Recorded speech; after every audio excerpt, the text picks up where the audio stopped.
Hey, this is arose. This study is called Mightier Than We, and we're looking at Genesis chapter 26, 1 through 17. Today's study is called Isaac's Fear, and we're focusing in on verses 7 through 11. So if you have your Bibles, turn there. Take a look at that. And the first little thing we notice here in the story is that Isaac lies. So, just like with Abraham, God has given everything that Isaac needs to confront the trial that's coming up. And Isaac's first response is to obey, right? That's what he does. But what happens when things get real? When the pressure's on Isaac, what happens? He turns to a coward like his father. The people began to ask about his gorgeous wife there, and he says, "She's my sister." Isaac's a liar here, right?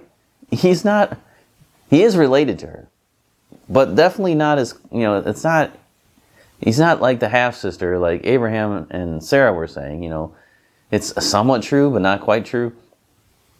Here, he's just telling a straight-out lie. She's not your sister. So Rebekah is not a sister, even a half-sister. A.W. Pink suggests that there are at least two things we can learn from this here. First, the readiness with which Isaac followed in the way of Abraham suggests that it's much easier for children to imitate the vices and weaknesses of their parents than to emulate their virtues, and that the sins of the parents are frequently perpetuated in their children. He says, Solemn thought this. But second, Abraham and Isaac were men of vastly different temperament, and yet each succumbed to the same temptation. When famine arose, each fled to man for help. When the land of Abimelech, each was afraid to own his wife as such. Are we not to gather from this that no matter what our natural temperament may be, unless the grace of God supports and sustains us, we shall inevitably fall? What a warning. So that's true. When you look at Abraham and Isaac, they fall to the same sin, the same cowardly actions. And oftentimes the apple doesn't fall too far from the tree, and that's what happens in the story. You can see that. It's not because it's the same story; it's because these are two different guys, and they act differently. But when it comes to this temptation and fear for their lives, they act the same way. So there's a good lesson in there. That's a good lesson. You got to watch those things. Temptation may fall to you, so you got to be careful. Next we see Abimelech come back into the story here. Another Abimelech. As Isaac and Rebekah are pretending to be married, what happens? Abimelech catches them laughing, it says. This is a little play on words because the root of the name Isaac and what Abimelech sees them doing are the same. They're both talking about laughter. And the context matters for the word in Hebrew here. The exact word is used about Ishmael laughing at Isaac. And so we see in that case, it's a laugh of mockery. Between Isaac and Rebekah, it's a playful laugh. It's a laugh that is shared between those in love. And it's kind of interesting, I know it's one of those themes. I never noticed it before, but there's a lot of laughing. Once we get to Abraham's story, there's a lot of laughing going on. And actually, in Genesis, it mentions laughter several times. And you see it in different ways. Laughter in scorn, laughter in mockery, laughter in unbelief, laughter in being overwhelmed by just the generosity and goodness of God.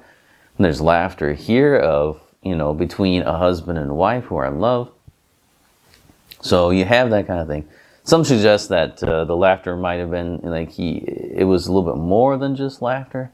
That there was something a little intimate happening there, how far it went, what he exactly saw. Obviously it was not, he's not, Abimelech's like, wait a minute, you're not just brother and sister, because brother and sisters don't laugh that way together. So, upon seeing that, Abimelech does not ignore the situation, but he immediately acts. He calls Isaac in and questions him about the relationship with Rebekah. Isaac admits that he lied because he was afraid. The king comes back with, "What is this you have done to us?" This Abimelech does not need to wait for a dream like his predecessor. He's ready to make a public decree. He goes right to the public and says, "Hey, whoever touches this man or his wife shall surely be put to death." It's surprising that this Philistine king had such a high view of marriage. He knows that if someone violates the sanctity of the marriage, it brings guilt, and not just guilt on the individual, but, as he says, us, meaning the people of Gerar. Why are you doing this to us? You've lied. If we go against your marriage, we're toast. So Abimelech warns the people that if they tried to do anything to disrupt this marriage, they would receive the death penalty.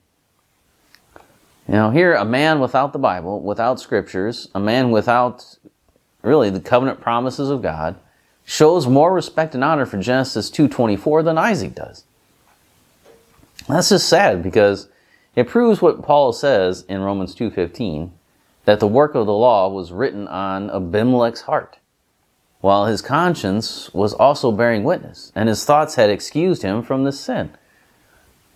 He had the law of God written in his heart, so he knew if anyone violated this marriage, went against Isaac, then there would be problems. That was not right. It's not a good thing. It was immoral to do that. So that law was written on his heart. He was following along with God, even what God said in Genesis chapter 2, and he's doing what he needs to do. So it's very interesting that Abimelech here is actually acting more in line with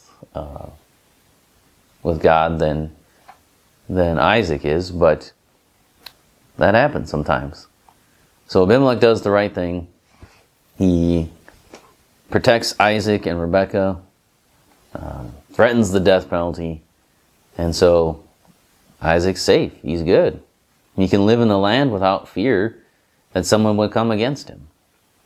And that's just the blessing of God, right? And we're going to see that in the next study, where we definitely see that Isaac is blessed, without a doubt.